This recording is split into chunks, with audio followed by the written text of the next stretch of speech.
o next stop a station no a pig farm station no na watra no ko anim kakra won sa benkum so na magbufo eni frɛ wonum 0244 11491. Meeting so dia number 1 J Essentials East Legon Malabo Avenue ho na J Essentials wo me ha won posa wo nante tintini bia de obeya ne se wo de ko Instagram obewu J Essentials wo honom ananso se frɛ wonum 0243639053 J Essentials no me do mo ase papa na enne no me de no ama mabadwafo se wo mo ankasa fa topics emra enti beyi mabadwafo acha we bi so mo se ene die pa na se ye die ho nkomo omo ka wi a na ba ku bi mabo mu video bi ache mo Honorable Eugene Boakye AntwI Deputy Minister Works and Housing na osaye MP wo Suben ye twan Villaggio like apartment no ye no wa ye die we want to see some by 2021 say 2 years Anameboa 2020 na 2 years on ti nyame the chain yet in koma November ho no hit ni wom no ba yetimi busa say so far how far Eguso amen and Kweku Boahen Deputy Communications Officer Emma NDC Amanyoku no Kweku boko de ye ni ostaya and na waba no me ha wani me ya de bia wa ha ya na yemfi wo no so hoye me hoye na me ofa me na me me bra ba ya na de bi o ma menka me boso asam no nta me fere no ntia me ntumi nkata bebre enti ene yenka de ene de enne no onte yisi eno oba mo ha yes ye be ka no ho asem okay anna na wo bisa obra se open so ye conference kakra okay see what wajato okay anna eno asem se wona His Excellency Vice President Kweku Mase. Okay. So you made omukodi enso no. Em so obebo ne top man. Okay. Ti wo di bi no aba. Nti efri ho. Honorable yenka de. Me kan we beboa. Yenka 50 directors no ho asem. Ena de hin. Me feel say you so beboa special prosecutor and now pay easy special prosecutor special prosecutor easy wakada say ka muka de be ye peno ne afade say am the 4 topics aba enti e be for mo we no man na choose some topics aba but in agreement betiase ba eti first enra ye aned say ye penifo ehia mame Chen Mensa any team na Dr. Bosman Asari ka ho mame Sylvia no e ka ho Dr.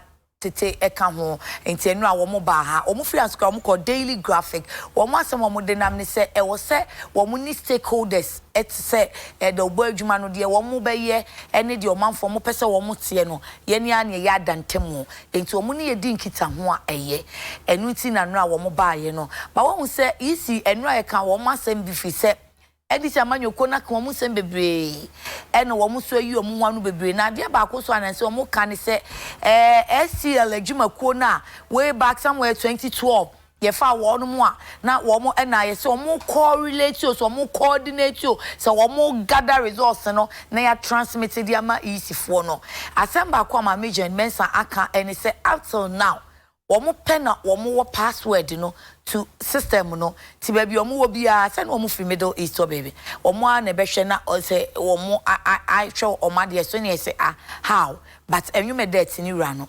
entie se de ma John Mensa kan no wi a ya ba beto ankomo ni so IT director tells you, Madam, I don't know, we don't have administrative rights to our passwords. We've never had until we came in.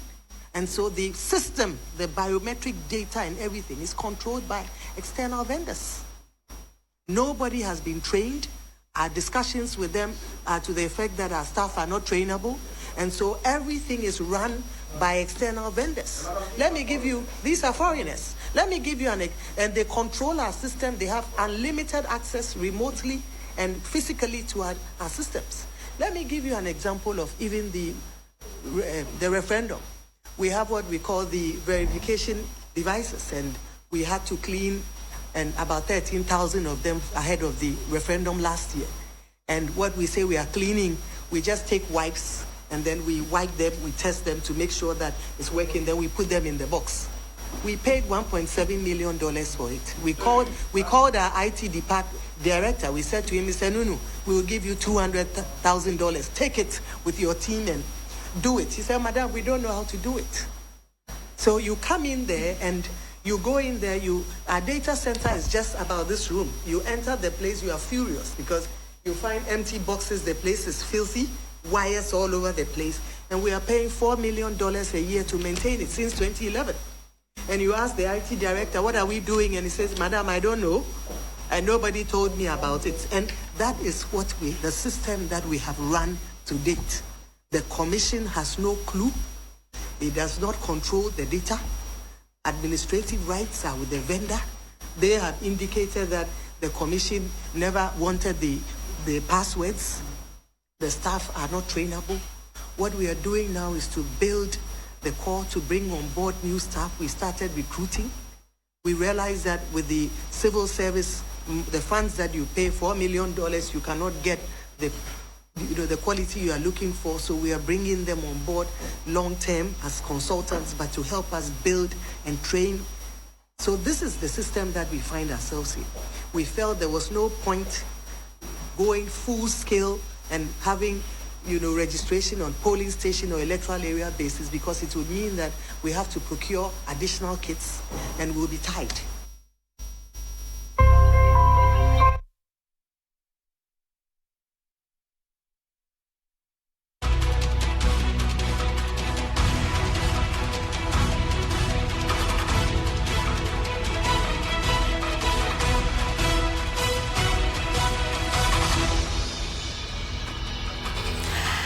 We are Busia Fonti Yakwaba. Mami Shati Honorable Eugene Boakye Ntwi. So me sure say we dey twi dey wa akra betimi abon to fan Swimming Night Club.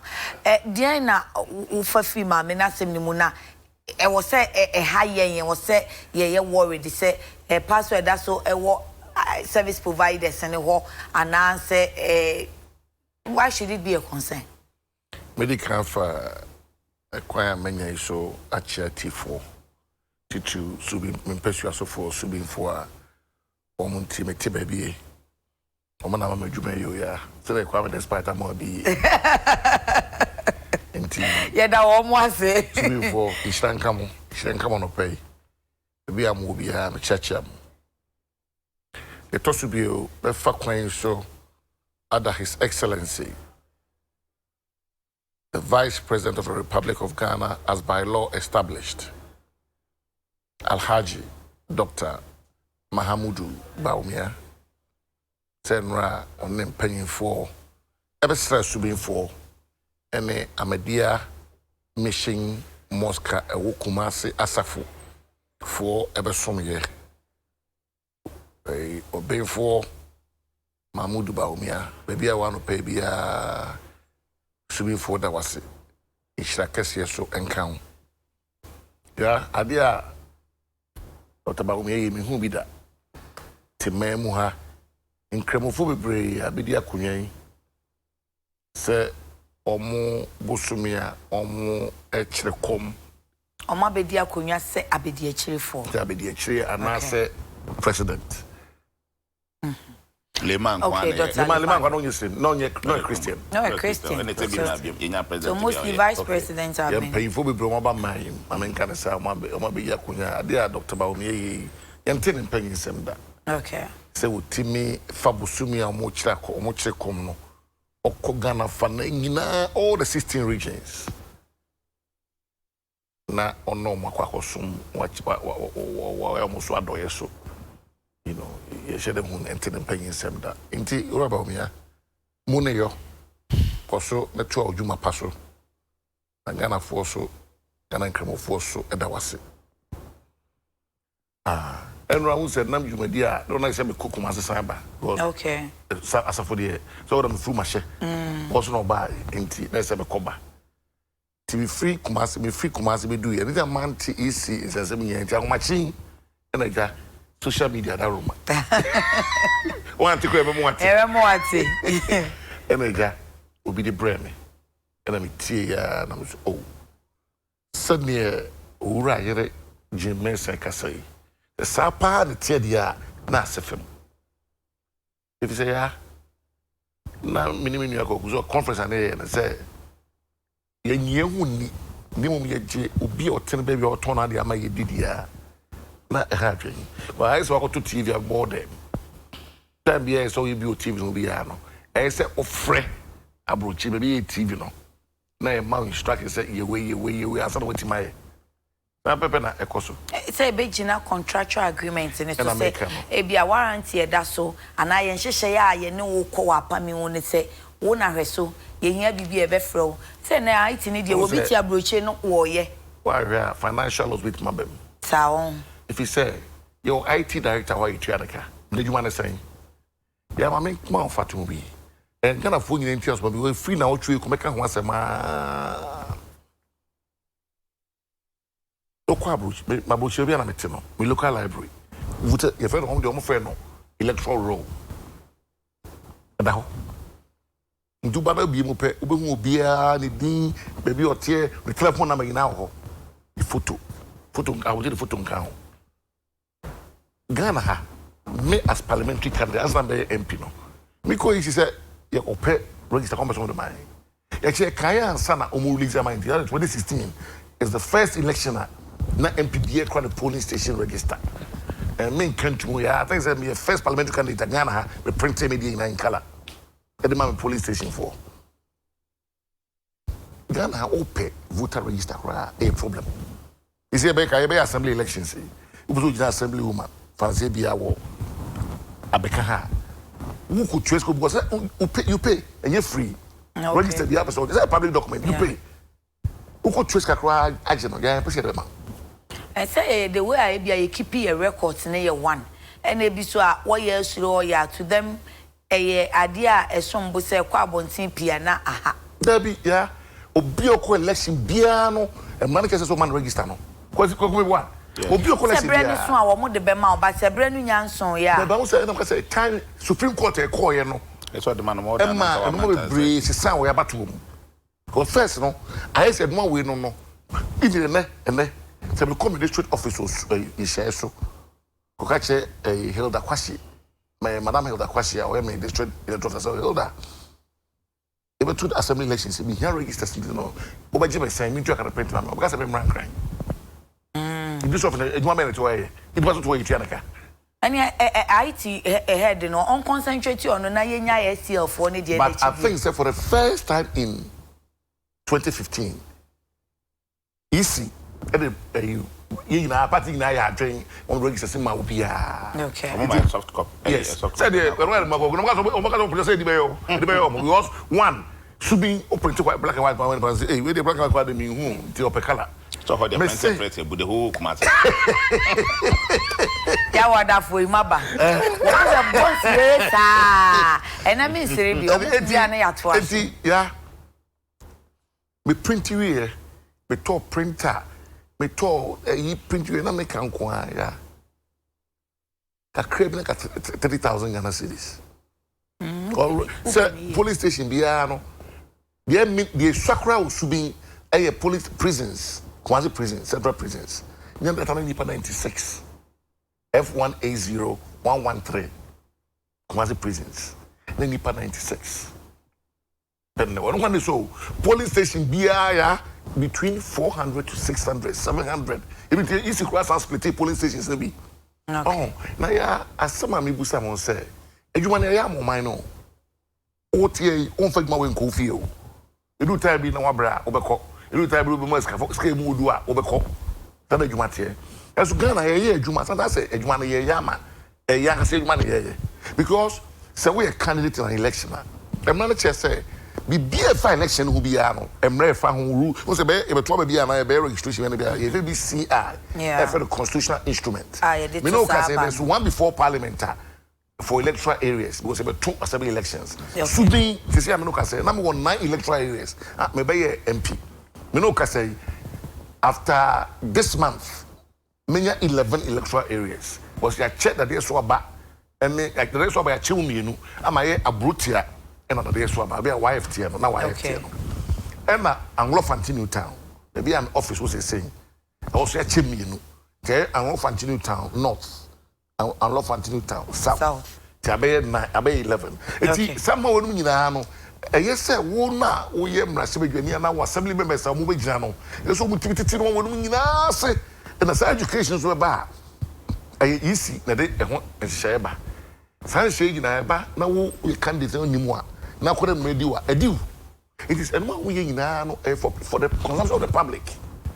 It is all candidates maybe to say there are so many things that are wrong with our system, but mean say room was not built in. But this particular one say ebia STL phone na password no more anyway we know say no dey e depend entiase a be any omo contract na ye call ye na so be develop software ana bibima wa on jani nyina amount sa if say bi ana wo say maintenance bi ana on hwe sokra amount enti eno de yade asase Eugene ho say muntwe ni enkofo mfa password ne maye ana na book say be say as ni nyina ye trust issues. Okay. Because year before no, we are easily corruptible.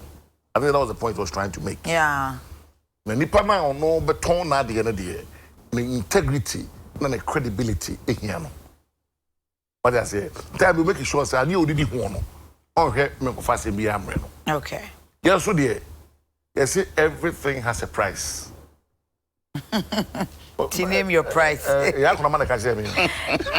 Was everything has a price, including.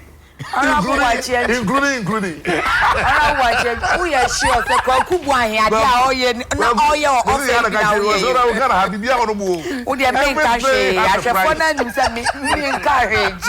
Including.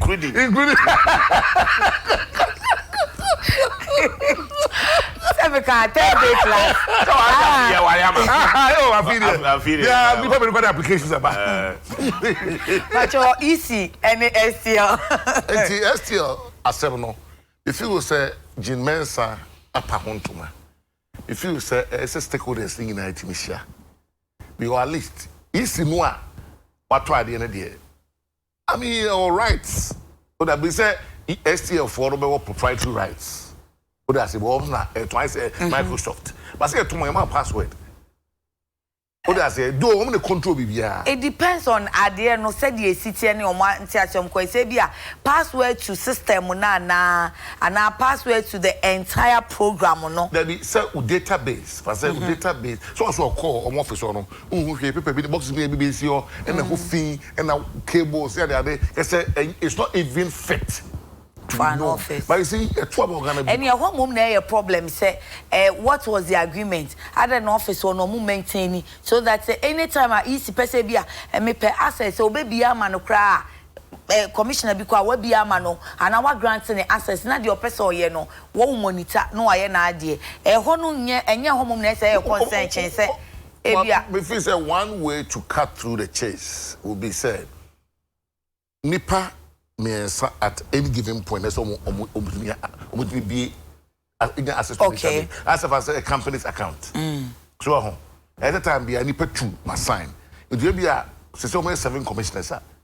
Will be out the password, but you need 3 passwords concurrently or simultaneously to access. Okay. That's about 4 days. Me but pass if I'm be yeah, the more of them because on what ten baby no. Who's 2012? Secretary Sigana ha na ga STF office na ko start free urafi boys abre ona to wadi na ko start free ezo e bia na ko munya hwi o but obi afi say e dey na koso e dey nti na say dey nti na say nti dey na dey say commissions me enso na ye any tumi am so mo tran mo are ho ban obi a on separate password. Okay. But you need 3 concurrently or the 7 concurrently to access. Okay. What I say? And bit my way the checks and balances, Papa. When you pass soon in our journey, it's coming.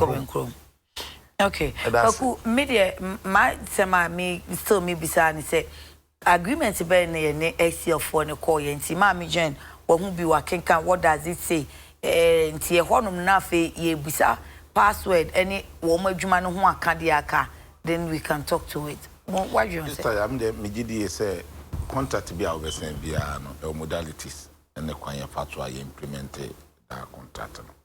Na me sure say easy for na omoko no. E be say STL let's start to after that petrol. Ana me ba. Start 2011. Inyini say afre janya yenimu no obekọ akọ contract bia sabe ebe indicted one ankasa anase ebekọ atia no amagana for enya cause to complain say jumedia udi no ankoyi anase ekoyi ntinanka maami je mensa baaye de nka Ghana fo nyina hwehwe ne say obetena se no was steady na papa ewo mu won se mre na ekọ nanimu bia no na ne eme ye dey change because amamu ene sa systems are used there in a static dynamic I keep on changing tinanka mi gidi say obetena se no ahwehwe mu na de ewo mu aye no ode aye adwuma na de ewo mu aye nye no otumi akorete no ba ese wo ranten dodo na Kweku gidi say onyanhwe mu onim ni a okanka or ranten too much to the extent say opese obi ehunu inefficiency anase inefficiency awo really yes opese obi ehunu challenges and deficiencies say wo kwa na so inefficiency on her part yanka twi no ankasa na ide adwuma no say opete wo show on say obi o inferiority complex bia no tem bia no opete wo ya de mo bia hunu say o ade yi de nkametumi aye metumi nso boa upuche ne kakra bia na inferiority complex dey mami oba strong one na wadu baby o say dey ni adwuma bia no betumi aye e dey no waduro dey no aye adwuma no aye bi da electoral committee adwuma no ko court we o ye lawyer o na obi o ye lawyer bia na tumi electoral committee it's inferiority complex ono kwa na ye lawyer wa confidence obi o ye lawyer bia na betumi electoral no I just want you to know say inferiority complex dey bibi do yes sir na type inferiority complex no we adwuma no a wo ye no ankata no onimu on her part say wontumi nkata wonipam wontumi akata wonipam be dey adwuma bi chon sa wontumi nye capacity ne knowledge out be ye no ni bi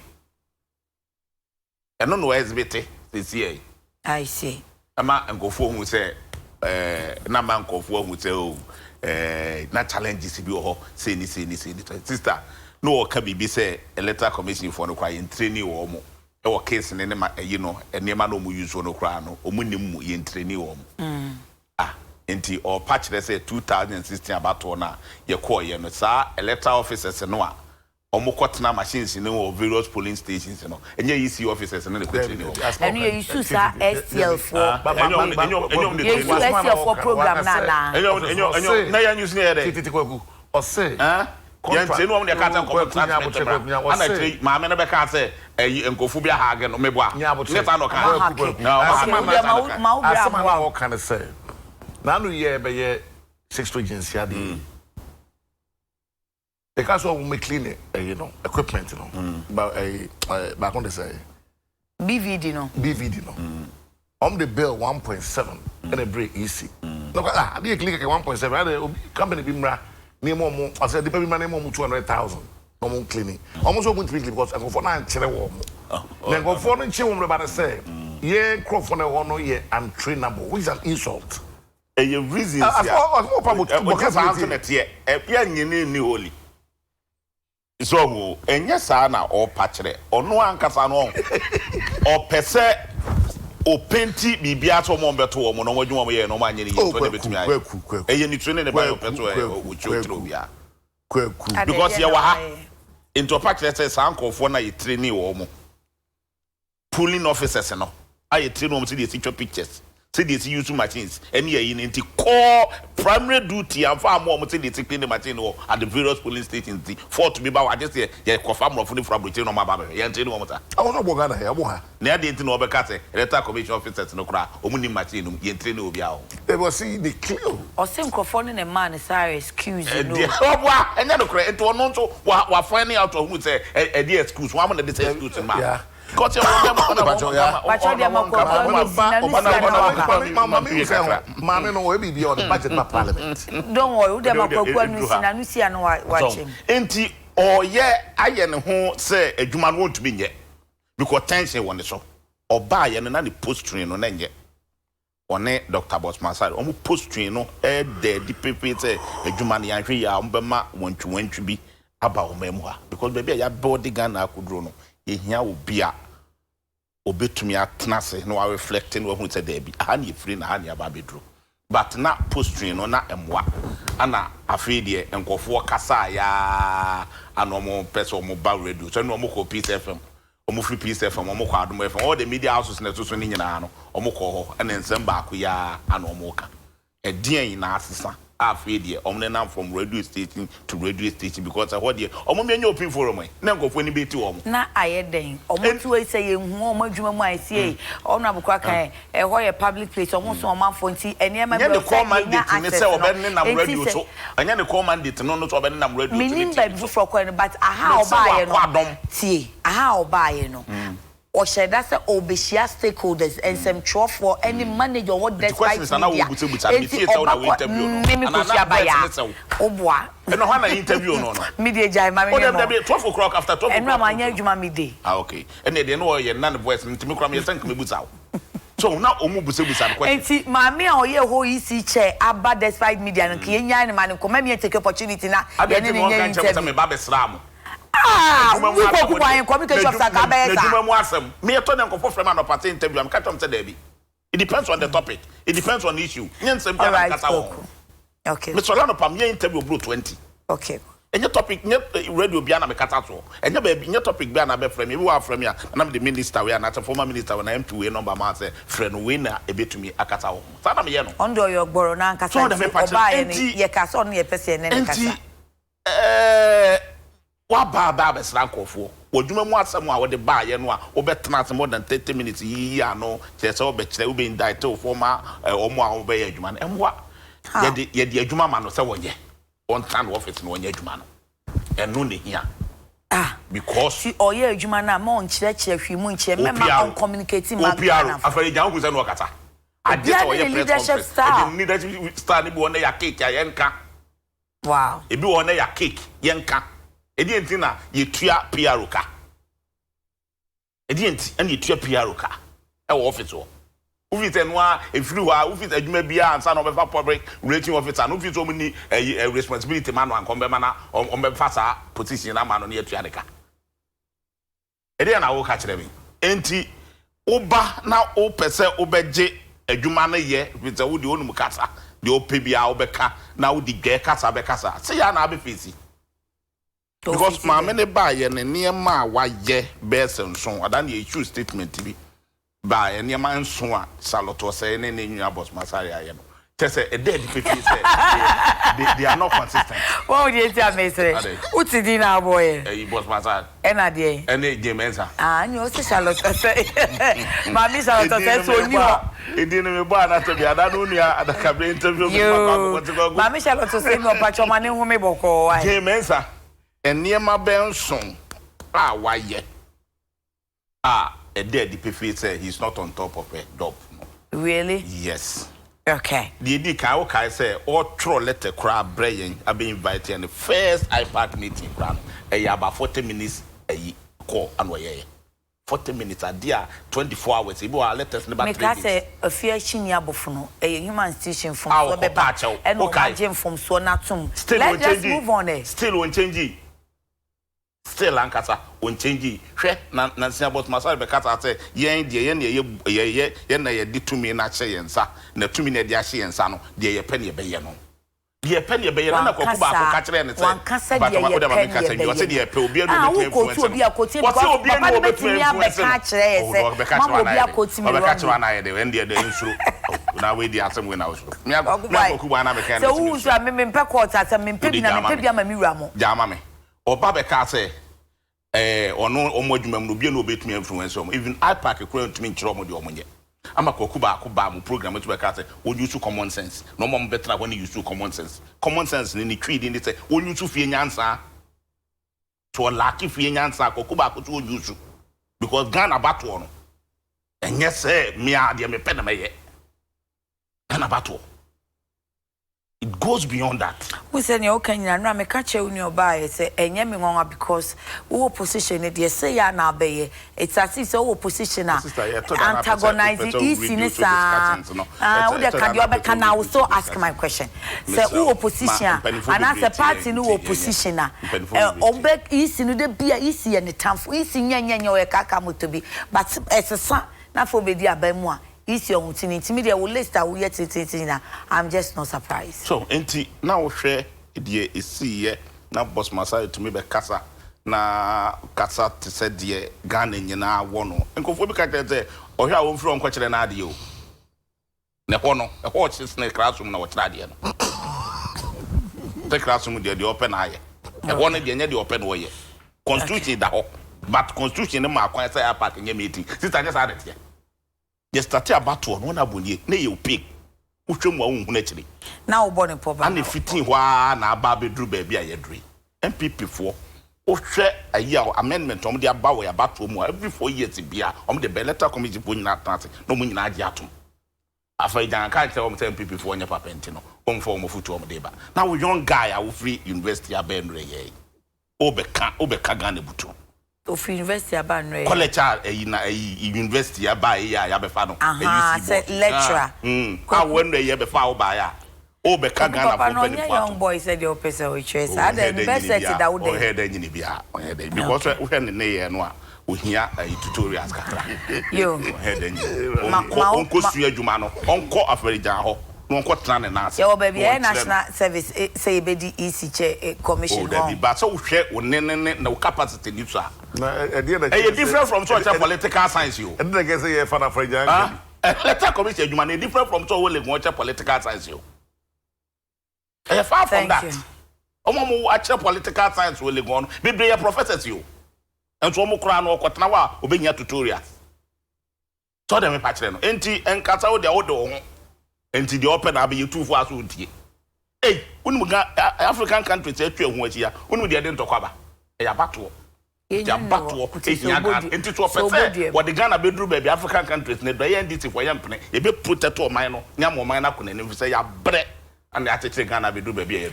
Into mumu say Ghana wunya. Oh no, now person obem. Say we from this special budget committee. Enti omo easy for us can be omo ko program bia omo de ho hye ba ho. Omo de light items never. What do I say? Ebi ko cleaning machine no e saying ebi voters registration limited registration e saying only na ba be justify. Answer na parliament appresso.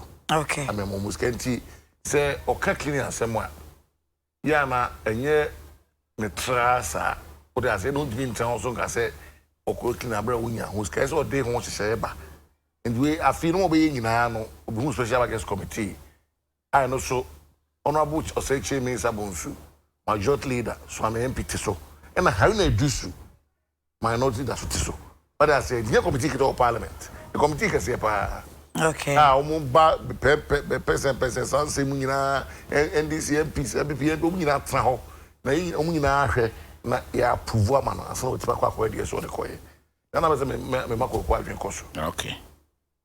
Okay. My main kind me question me comments kakra na fe ye fa ye next one into board. O say bibi first one bi amenya. Bibi e fa there. No problem. Thank you about so ni di nkomo. I be say but I don't know say cheese na. I why the say cheese. I don't so kokoko board. I go say you. You can go board I dey continue go board. Enye mpia sem ne e kan. To e body bi o ho do pay. Menfi now you can to me asema no pay. O ye mpi no chia wo.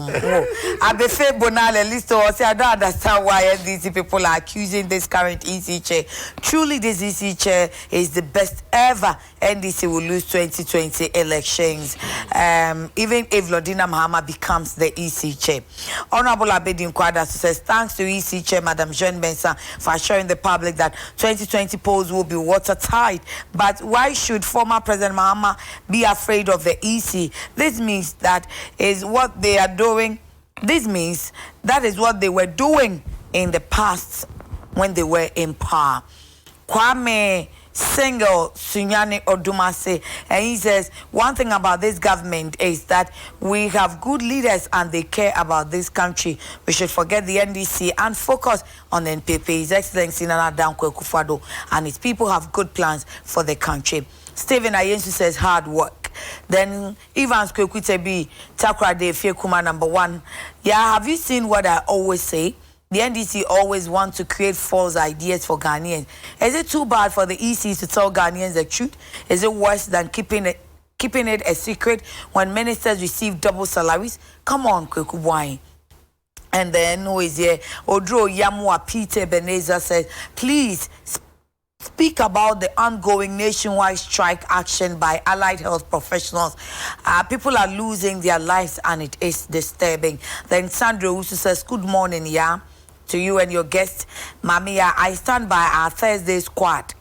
Our Thursday squad brothers about you. If you know, you know. Chop case, well, I don't know, so I don't want to know. Sandra, for what day? Thursday class, you can press here, but any assistant. Yeah. Okay, and you special prosecutor say I can't dear back, I can't easy, and take honorable dear back. Special prosecutor, so what the list about Kweku. List here, my million for you for board chair, Emma special prosecutor office. And they said, Debbie, if we are saying and crack and the abase, Ura Mahama Yaga, what the new Kwijina court to say, were abusing the office. And now Peniko Kuba Kwa Canada the last week is all listen authentic. Waka? Sister. Waka news for us to say. Listen and one abano. Staya me da wasipi. Staya onu di enti establish a special prosecutor office. Onu di enti ananado establish here. Unim. Largest opposition party, deputy communications officer. You don't know the reason. Me busao the entire man established here. Me na me busa kusan. On said you may oye. Attorney General the same as you man on so ye. First na a boom. Attorney General ne friend say. Minister of Attorney General and BB back. The same as Attorney General and Minister of Justice. You can't see bichum. Nayama sa prosecutor no powers be. Said ye beya abanya watia konyaso. Sending call for di grimwa. When yakukudru. Abanya watia konyaso pay. Because Juma we say nunti senya sabo tayano pa and establish a special prosecutor office there. Nen nan kan faso ni so. Because Juma we Attorney General be yama na broso and Juma. Senya sa pa and ye establish here. And ye so ombra. No one sa marriage hante old appointees there. Nen ye so faso one say. See ye sister Gandhi come and no na me hwe bi say man V8. The man is salonka, the man fee. Ni pay award any board members in Yatsam Petwa. Say Juma we are way. And Attorney General, so Yamani fee, Yamani deputies, Yamun in fee, and the cat in V8. Don't beat my Yaman Abroso. Kweku say Attorney General and Juma ya be to send the prosecutorial Jumano. A bini upon Ede Emma police. Our Mutumiko Jinani demo. Police for the court. Police for the court. And he said, Yaponi same the ama. Office of the Special Prosecutor. What is the big deal? I say banana ne anka bi na wo compare because police in any dey asam ne kokotwa. You on a lawyer. Wo ko gine mu amaban no. A case no akwa investigation wo dey akwa akoma wo dey kokot. At court no kra police in need to be fan kokot. This Attorney General dey be kokot. Ovia wo dey kokoma Attorney General. Na Attorney General abotre dey akwa akoma court. Na court nso atena se na Attorney General na be gine what lawyers. No ba be defend it. Oh, the same way Jumano na Mati, I don't so. Equa could dinner who were different, but not king in would say, who is a child to Usu, Mimi a child to Usu, PPP, Uja. The no quality for they say. Sir, a banya what Yakunaso, Ninko for me did dream. Not young to me fan and court, if it's only in the Pabacono, special prosecutor bar. Sanko for no more Tiakunaso did dream, or no, their own cancer mine on. Bit me no more din or court. Intina Kewaka kofa NJB for heaven abano abe special prosecutor nana. Na dem kofa no say mboni dem so free heaven aba. Say dey work na me we don kofa no to heaven no makofa na ba. No heaven. No kofa na ba MPP for kofa na ba. Na djuma we ya wo ye ntina nke de gan escape to an kadia. Then na djuma we dey Attorney General bia betu aye. Ni djuma de ni say dream wa ye koso MPP aba we no no. Eno no wonchi wo muntum. The can appointees na aka old appointees no Attorney General betumi aye. Really? Yes, ono no ni party back. And now study mrana sa na mrana o de office ni ba ye ne kai. Obi bia wo tie me bia na o conscience bia no te na tie. Obi bia wo tie me bia a o conscience bia o common sense bia o mu say na special prosecutor no ye te no so mra me ye no. What ate? Because on quote special prosecutor na adwuma etisa Attorney General edo mind secretary ne ka no e ba be ye na special prosecutor so atakwa akoye e so fa so ne say Oh yeah, and one say Attorney General so aye no waka say o mo aye adwuma. We ni nyina aye adwuma. We ni nyina aye adwuma. Special prosecutor ni dwuma die so die ne say aban a wote akonwa so. Ne nkofo a edi dream. Ete say wo ko bust. Ye say ye oye bebrebe aye ton fufu di ye no. Na da ko gina court. E da ba me hunu sampa special prosecutor we ye adwuma. President who say order so what list of cases e wo wa. Oye invest. Enfiem ne fa. Criminal cases na ye kan no ye nsore mfa obi nko keke o. On na me tell say the oye enye na adwuma no no. All right. Special prosecutor no the oye enye na adwuma. We Attorney General adwuma. Ono na adwuma ene say sa premise for la na ye de kopo na na ado amamwe yi mu. Na ye de community no okepus. Ene takrade no mo de akopo e ko ye ko yira ya ye ngunu ye no. Sa adwuma no na e so wo cheta aban de ni panto. Okay. Na hu so oye adwuma. Me no kasai omo tumi kofa president betena ho. Ema ya gigi investors sika o chia president anu agi sika e be pem na ye hunu obi anche no ya te committee nso ya anche obi a no san kofo no na special prosecutor enya interest o no wo mutum. Until now you are spelling out the old chain in the juma. Yes. Ono de mra no onya no onim what competition that command there. Onim wan e kire no. Okay. Petitions be bregu ho. Da tro be bra kwa koma no. Enso de ato. O de kan ho. Uni ho na nansen ya oba be kan ye. Se ministers no krom tia kunya so no pe documents krom person do be ma no. Wanga. Toti. So, o hwe keta se se ene poyere ye wo ha ye nua ba ko free commerce minister for agric. Ayi kwada so MP. Ya mani sika so former. Ya mani sika so ofan ko tonro mekum ayi pesticides ni weedicides ni sa emwo ya omo egu yayi no atena ne dem abo computer to no akotom mo a enura enkum mo a no wode nam hokwa unhwehwem ame ndey emmo ana sa aba every enu bae eno na eso hwehwem no wode nkofo ne kokot no nyai former appointees na wode wo mai ni dua apia da bia wo wie no enti Mijidi say a misplaced priority. Say that here dia. Nene mfaso be counterproductive. Mfaso amaso because adwuma amatiami do ye. Mfaso bia ni ho e chen de. Ye de o mind sika to tua ne car o saye. Hwe. Region bia so ba establish here office ta no mo. Yeah, sa na mra ne ka. Ye ba be tua nkofo ka. Name Rantia University TFO. Enya adwuma anye. Nei banks be sen so ana egu. I see this kakuchim na ekọ nanim ye mfa sika ne konkochim ene nkwala nursing training for allowance ye said be kokora enkoy one district one factory yai na nsin akura the dam bia o mutu no wosoro ho a omo amfa precautionary measures bia amo ho enkwala be na ekogu mu kowu ye muyi na wo kan news no mo na muyi ye aye yi nkwala ne free nsuo ye se ye dam na dam no se ekum nkwala anso so de me pachele no enti wen mu nyina ye niema ekoso hu hia wo man no it's a year. Let you use it judiciously. You have just about 54 billion. Acquiring an issue to an ekum coffee. Ensure better gun a beer kumudipa. Oh, Nancy, I cried yet to any pammy. When did you realize that your jebo said the way in a now, what did beside be trouble gas? Said your mamma to see a readry. What did beside be trouble gas? Am I yet to mean your gas in the Yankani? I would die. What's we do here? Umpewi.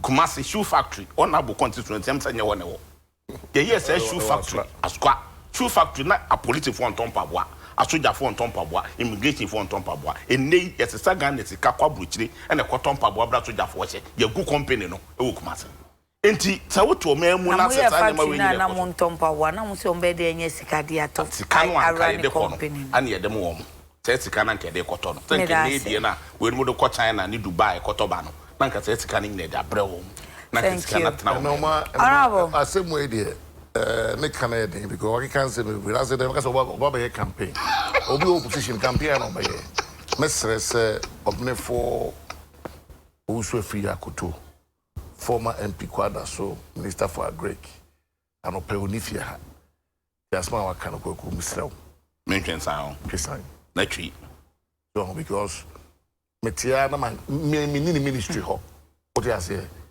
abanu so me wo mu bi ti asa de buy say bi ke ba minim asma ke minim ho asem e do kra na ti ye ta ba do so ni ba ka de ma ka de ba ma twen ho na sa say metia say be come bi enti waka de wa twa sai be no so honorable say me twen who said we only ha for the sake of for the sake of Winti, but a rare and for the sake of one abunti. Oh, the matter assassin, the Okan or Cabias, or maybe what the 2 years old. Papa, can watch them not your can on your agent so far. Ubusa say, and then you're at the Crum House. At the Crum House. Oh, I say, Kweku, say no. You know, me elevating a discussion like a crow. But I said, me call before number MP there. Me come power. Oh, we are imping an eye. There now. It's a Miss Majai. Into you and I. We could be MP and yeah. Tio, yeah. Betty Kruma say, Man Penny was slimly. Sada, you have a brace in 4. It's in 4 that's what you bet it didn't want me. Is in 4. Yedi adwuma ko sirima ko bo sirifo o man pan ye sirimni en konfirm ko bukina mo mai etimemu ha ya tiu so fitachima yi yase ya giskai ko ye japade o tachima na tachima fo no eso mra fa so mo no muni ya fa tachima manko awo se be ya mo be ya de na ma tachima be prime focus na mamu na ya so ko to na ntwe gu tachima monte so ko tachima so e won na ntwe bia ska no won so a asafofro etimemu ha kana ha netie ena ye koji sika Kweku anopay gana for pay se mufu etie we nu ntiro moto abeti am emphatically e dey na be pese asena ide ma ide da gana poso mo pam mo no me se akọ aka mo ya ba se utie Kweku ade mu kan o se set saade a ene age ya o mutai kapa se age wache enti ono no pese special prosecutor be saade but age sorry na ne on form nkoko special prosecutor a creation of parliament e who for na no kan MPP manifesto pledge by say Ghana for Ghana masebedwom Ghana ni bi o masebedwom Ghana ni bia o rep ho o dey say Ghana ni bia Ghana for nya ni show masebedwom 275 Ghana for nko na issue ho Ghana bronu Ghana pesue bia ho but obviously 275 ni na voting in favor. Oh obi atoy it was unanimous yeah obi atoy and obi say ade dey ba ebeboa man no okay obi a object banya botaya de to yeso onya no oh me ba Kweku any show ha me say campaign yin twa so kakra e me ne bedu enche you say you make us say baby anasa campaign enche be start records no ho records ni na egu na be try no parents ko first special assembly na ko fa fie chire na ko fa wo bo akakra no bo we no ese na ese asem number se be ka asem aye ka no special prosecutor say me ma dey ko gba ko ka say listing authentic me maintain. Oh, I see. But me can say obetimi akọridi o joy online Ghana we doubt too so untimi tran kan se men no correct men doubt too ya but ka person the chair say un say emra ho no ho say na wo ka no obo bi ko adu a o de kokoto o ko de ba so fa lawyer o de say it mean someone enu court no dey na person me kan ho asem okay o de say wo ya the BTS on my for example double salary one say pijapa yeah Adekye let me feel say one of the most simplest of cases we are not so for controller be now what they say controller general first accountant controller and accountant general on the check na bank next can go so bank for so be now me boy ya konama MP for Tachi myself what they say na parliamentary na amansu tuanaka no kre o say no kre as we can we yeah so double salary case na way that baby because it's not say me people already so what they say yeah go say no court maybe that's me no court me say can ho say because enipa din nipa ya efimu ana ibusu efimu bia no won say to di kra yes abama ne de oh because yeah you gidie bi say nipa ini kwa say unya abayama ne o ti ase it's time bia so bo bi din akade so batana de boni abatan wa so careful because uni proof pe Ghana ha no onya ton from mu a ya ton from na go for di akire oh ye hu ani ye hwe ni point point ne eso le bia na sepa no na obi am peso bete ina me stress so ra matna medu any cases ready ya oduru court dem on here charging for no call o dey say ka say the 2021 on more court What do I say? You do myself. Oh, Obianim said the Tupuni court. Obianim said Sweden Agungu court. Obianim said venture capital Kofi court. Obianim said NC. Oh, in the end, I can't say Attorney General. I'm gonna you. What did you mean? Tell me do I day? Oh, set you. President Botaya that time no presidential candidate can say for high profile corruption cases. Come manifest to me, Kweku. I don't think that Martinamidu who are failing in the remit, I don't know. Or say high profile. High profile, so yeah, former appointees, any current appointees. Obia account. They know that say, well, Kweku ntia say sa, o say former, okay, one specify. That's why not a opposition leader, no near Ben. The way I can say, they don't appoint. On our parliament, a law now, a day office of special prosecutor buying, was in a concentration and yet ruling for now, and I say, one more year past. Would be my judge, a prosecutor, you want to say current and past. You can corruption. But who say? And you catch a Kweku. With a conference. With the for the presidency couch and a manifesto team of the MPPC couch a special prosecutor or say special prosecutor office will be dealing with high profile corruption or corruption related cases. So what I say? Okay. Meaning say instead of you are too technical attorney general for a check what I buy some in attorney general once a week. And to be a family Kweku sano. Yeah, man, your phone. What do I say? Ye no alcohol. And I say, do be a consul ministry be, maybe a director, chief director be a politician be, young fasano man alcohol. Okay. Now, and take some of the load of the attorney general. But one can say, a character point. If you go, Monday morning over here, and they say, Fedia. If you think I say, and it's for one, maybe a 7 mark on 4. But if you will be a control, what I say, we will be on your book. No, and Jano will be a I'm your assistant, here to help you. yeah, I don't know. Meaning the bringing word. So, if you can say financial law to this program. Honorable Patricia 40. Let's we are no pay.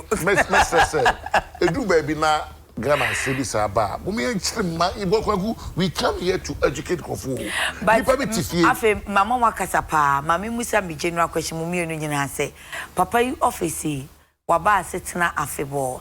Adenti na nsi ye pia papa na ye ni yodium ye mpese ye betu ye boase amano nanka ye yi ye ni kra na ya hwe se ebri bi beso a ye behu ni a oye.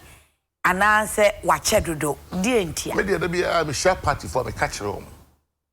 What I say wouldn't think I say ya kwa my for no one no when you can help for lawyer e kokoro so aja ituru di asem no so that say it's sometimes here inya butre asa na wase ma no no asa tu me kan me mom dey me busa mu ko service e bia na mu party for no so feel say na political campaign promise in India was say be opposition for be called them no mom say ye kan ye na ye enti opposition for say ye wo asema mum fa ye nko afa ye be ye papa no yodium sa na enko ha ye the first person who that exam baby as we speak I tell you when people ma go to the one in court in 2 years na no kra no must be a serious issue say eh we deliver 21 in court nti why are pa the better is na make sure say and easy because yeah so ka say who a criminal case. Who hear evidence? Well, on evidence once if you prefer sometimes about the document, let's say yes, another agency, someone from yeah. What I say, over president, with the only one control. So, over trouble, 3 months, quite a respond. Okay, Kweku nti sa general question. Aden na say ye pia opani Martin mi do etiko ye ntem o che omo party beka se wo che omo opposition say wo hu bibi afa ye ko na munya ye hwan ni hwan. Aden na ye pia papa na sa. Na MPP for ba bonten beka se wo che dodo. O communication director ya bo abia samwa. Ote o granting interview across the country and if BBC nyina ka say special prosecutor no wo che ohunu dwumadi bi a wodi na akọ fom a yenkofo ka ne se ye ka se be che NDC fo atom enso ba ye ntumi che NDC ni ba akokora atom ama ekotia wo so nti botaya e de establish ye no tenken enwa ne se o me che NDC fo atom tenkenye sa pa de ankaba na MPP po be 20 dem sa na mra ne kan so o me che NDC fo o se money bi nche money bi corruption bi anso se corruption bi so obi tumi de ni fie a free 2-bedroom or the air condition 12 to so mine tika at the co renovate this idea no 12 one fee maritime authority no any the private residence I'm buying fee in America na feel ka say I'm buying fee and what so mine tika 12 billion e air condition ma ko ni fee anko ni fee anko be ni sa why the defamation asem da ni fee anko be ni sa enye ni fie ana me see e oya ni bia e o man ni dia won say o man ni tika bre nkwalati nu ase a omunya kunya enti ko no praise kwa odi ni chire mu ni ba ye odi ni chire mu ni di wo beti fie 2-bedroom di e ko di 40 akwa akoko Kweku obeje e wu tika ka beta MPP ba pa wo ya na Ghana nkwata tete du asesu ade ho ba wo se ye nto aba ma wo na abaye ne ema nyina yi ana ya to aba ma ne ma ne so se ko ma de ayi pa na so campaign bedu ona bo sa na ma de ayi pa aba me nkwa me constituency no ma ye ho kro na is enough ye behu na sa wo 20 ye tu afi akonya ne enye hwe monye so enti utwe de ekosuwe ene sa keta asehye ne project kankan ya ekosu ya na matiami du oda so te ho ya fa no we chanting so me we chanting NDC for ne nei o hwe ne niema bi o de ba ono akata kwa no no de oye say ne beboa na adwuma no beboa ne office ye bona pampa ma cha ne den okay so onyine no no onya adwuma ne ye mate na nado e wo gidie woni mu ano de ma no ba je so ya ba gidie no e ya to ape kasa wo hwe on na na ka cho ni gidie ya to na de wo gidie woni mu pa nti wan gidie na ya to ape ko en wa body coat pa tu bi coat ne mu odu na o gina na ado nchen na na so so age aba no wo de ade ni hye ne nsem wo body trim ko nti ni gidie nya nto ape oh dem dey say that nsem or mind if you can causing financial loss to the state ye be ya yengu no e be ya yengu no yengu na adwuma ho ye Kwaku cho yengu de special prosecutor no e adwuma no ye obada ben ifimi enu ne fa enu na na do ba nya ifimi enu ne fa ne ye ko oh but say outside sa act na establish office na kwa it was last year January Sunday 2nd January ye share adwuma se no we focus na serious on keta se ne project e de ko penti agi to bi na ka se afred obi won kwache no agi to bi na ka se sa boss to na yira e yi no ya kwati akata se ne project e da ko Minister of Finance okosa bond kakraka bi a interest e guso yes kakati ya kwati akata se ne project no e da ko adwuma Ochinkofo me it's a word deterrent ma omo a adwompani wo mutiri mu no omuturo I hear you. Daily Graphic and pay their back and no president Jumedi a wonum edi say na car bank show eno okokasa wa 50 directors owners na sa sika krabia wo mu ye adwuma wa na ye wo mu dia no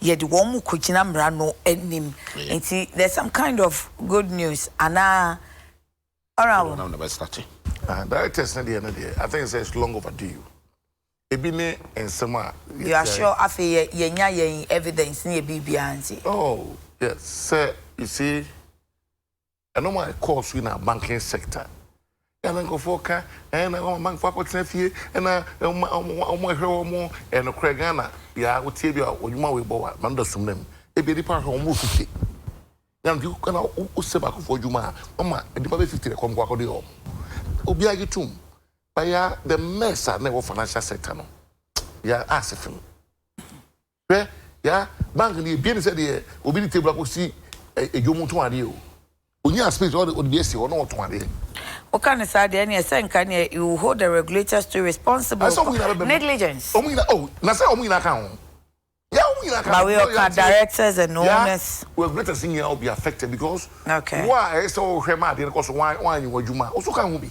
okay yeah we kan ya wrong half for party bi old one half you be campaign na nipa bi elusi kapa I say DKN bi is a touch my whole say Kwanza whole say you need touch man Kwanza break people are seriously affected and now no men's go to the Me am delegates bed me and samba anymore. Come on, we 30,000. We almost now delegator on one already more room. Yeah. It's my get back. I think we should rather any regulators, you know. Yeah, hold you more responsible and sunny about because what also your amount to me also what's now oh, I see. Boba, bank for me, was a moon court. Bank for me, let's say come court. Bank for bank me no be. Okay. Let's say come court, say. You know, go to 7 no my but yeah, go for Sika. I'm not saying the war post good them. We don't to the open. No, this time will be happy. So don't we young for Ghana. You see, now President Kufuor was buying. No, and the MPP are buying up President Kufuor down on. Ye moment Kufuor attacking. Say, yes, and because on number 2 mess, no. In the noon, next or clear mess. Now clear mess, there will be casualties. It be no more you must say. What I say, but people also forget say. Time of banks be come pa na MPP pencil. Obama my pray for pencil. And the banks do na ba my. Opa check the records. Oh, but actually we wanna you be bank way na e be fee amano na be credit banks be bre ba ya. Ni bi enu na na ha yen ananse wo mo adwuma ye mu na wo mantine wo mo ho anye ni. Say because they saw a loophole and capitalized on it. Okay. Eti ena you see banks do be a pet. E dey hold us about to. The rooms go to and kunya man. Okay? Or the ever men's book for example. Me person make can't say people but of you lose to men's gold. But Bank of Ghana won Ghana for. That's moment. Men's gold. Ghana Bank of Ghana issue statement. And what I Mahama pencil. And Nipa Bebraka said, was the warning enough? Well, that's the thing. Must you sit aloof and watch them do the illegality? So Ghana Hano, who's a Ghana Hano? None of me catches of me. Let's say, more software, more bonfire, my. Ubi could be on Rupus of be in. Well, so sack I will not soft be a director and our way or your way. So a man a level of credibility. Okay. I'm going for Lubis Gakoto. I'll be going to one of the baby. Dream on baby. Now you have 50 directors and so can regulate scene I saw can be. But me say banks me no be me money din omo do court. Me look as could be omo na ba kusi court dem na ba kusi. Obi na di omo kwa no mo aka. Aban na di omo. Yes. Aha. Oh di aguo anase di da so ye aguo no bi ho. O say di aguo enson no di omo na omo directors ni omo na si kwei. Ya na ensem no o hwe ya abofno. How we think from Memuha, a man crowful way, and live large. You know what I mean? Large. They live large. Large in the idea. I don't live large down there. There be Kweku Mentia. Kweku na with my children. Kweku na chemistry teacher. What the lamb cruise apart. Na chemistry teacher me awan. But I large na me chote. Me pound chechire mu. Exactly. It's na papa porch house. Or guess. And again, or guess. Na say Ejuma na o ye ni etia ne kama my man yet to say obi to me live good just because we a bank director na bank owner if you say sika wa bre asafi fra bra wudie no to ni ye na sika wa ye no hunsu a wudie no hu na o tulo to so na odi na odi a obi ehu ya okay obi ni wa san fifire enye na sika na no unu sika no mu sika nche na despite no mu sika nche mu ina no me no mo I said that despite life we live no e na mo ni what car be obetrem or ya branche obetrem bia ka na be onye public transport onye o dey say despite in your half o dey so tete no mo wan say na ku wan say bia ni wa kokos ka dey go discount on this year okay o dey say this car mo nye bi ni ne o bro no be fa bi o dan sia boy o dan num team ya ni gold ya ni koko ya also my bro say so no mo si to aso be 5 Kweku one ne ka bo ma na se na no besi am wa bam so dey we dey komodi eti ya na nyam so wo ho tete no na nyam so wo ho enei no kra yira okay nyam so ni ho we no ma no mo ye no dwene ho se na ya kro papa e bia de hwe ba bi ofu aba bedum kran ne wa mu skaka betuma ha bituma hwe diskai wo so kra obenya take be ma no ebiri pa bebre nyesa wo but said you no abuye de Kweku I say wa pass judgment that o te said wo ma dia boni system mo dia upa me mo de yes Kweku me gidi say bebre dwumadie na omudie na ansoni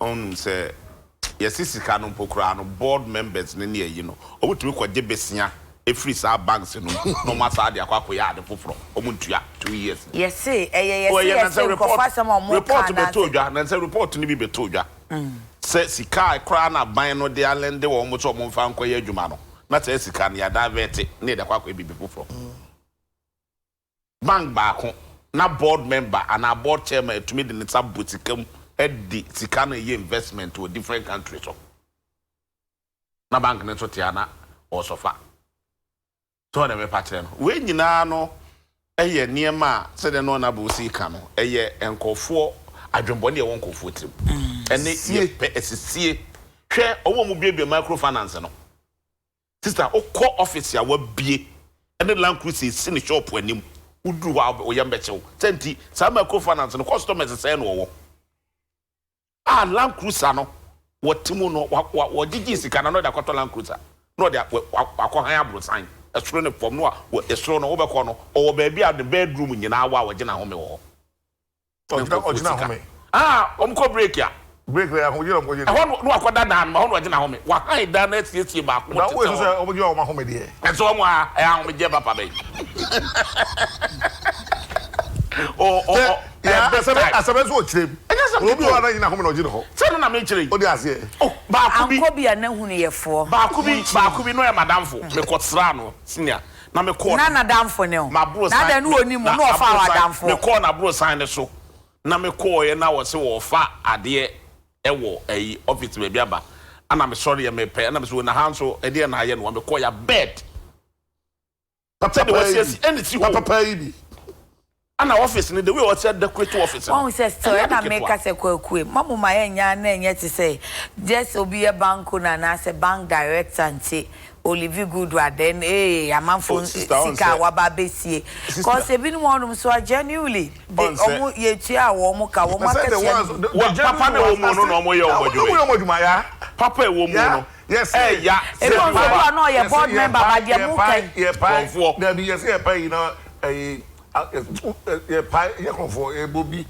ye omo bebi ebu sao ye pa konfo na nka wa na bibita so so pa kan so papa da wo no yo mo bebre no dwumadie na anya dai anko ye but the me ya ne say sa banks we no e Ghana banks nanka aban e wakwanya anko betumi ahyemu kena mo motumi apagya wo mu no motumi ye dwuma because aban ye to abama wa aban sanhyemu kena you just said say even the aban support or dia koma wo mo ne kura no mo sa ya koye niam a wo ke o sister ya me nkasa kakra mami musa okosa sa ugana ya na e wo a won pese be busa okosa nanka aban wakwanya obetumi no matrase nanka yetumi akuchin wo mo kakra nanka omotumi agina wo na so hwe se ye banks be senso anangotwe nipa ye yi wo modie bi akwahwe mo akomfo akom yes edi nyira so so abaye ho ebi akwahwe mo akomfo akom mo ho ebi ma betena fie mitie ba akobi what 2 years nie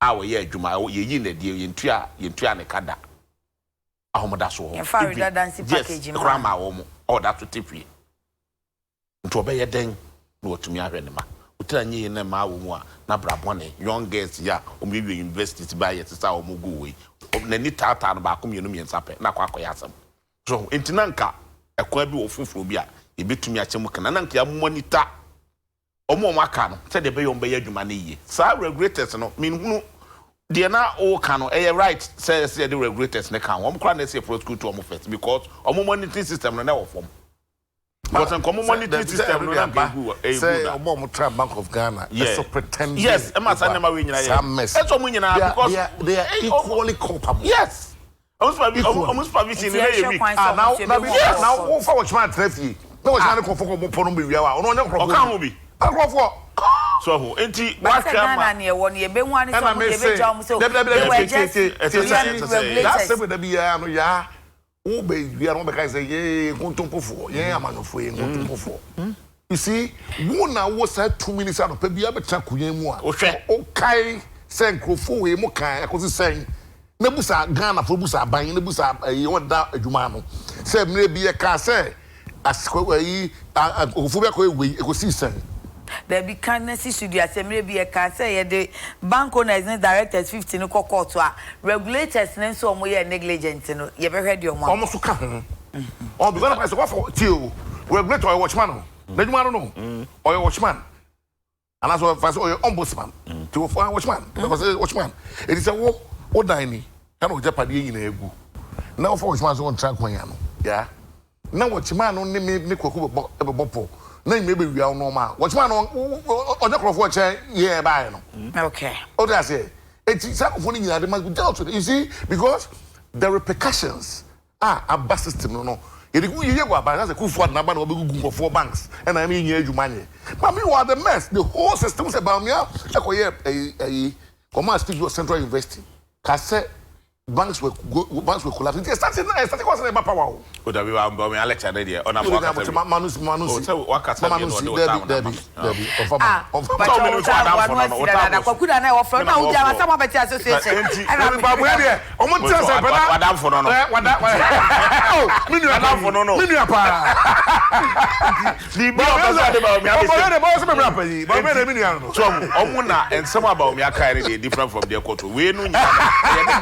on the part of the government can't be owned to me in home free. Oh, and because contractors, of course, our banks and contractors here. Omo do omo car, omo to me and to you, it's a buy no, a promise here say or bar within 3 months to meet to your contractors. Not before a car, buying money, yeah, a car buying a general. There be for 2 billion, 2 billion Ghana cedis. Ah, what you are buying a cocoa, ah, buying petrol to your command walker. Well, that's what called Dr. Papa Syndrome, a car or deno, a 2 billion. I won't pay so bit to your set. I would walk a court. It is a park of India and a command. It is a come on with Canada. It's a Gold Coast security. Don't let me patch them. Won't say Kumasi, I'm for a demonstration. I'm buying one and one more day. I'm one better of a one. It's almost for Musica. Yeah. I buy better to be Ghana. Put me that's what I'm saying. Yes. You say, a seminal. So body sir, or not some more quarter. Now say we are here to pass judgment. The way and pass judgment. I will quarter. I said no one or substantive matter. And the doctor come now. I buy the bank Sibika. Would there be a better some more quarter? Some quarter. There be a person. Hey, yeah, crowd. Catch a bite.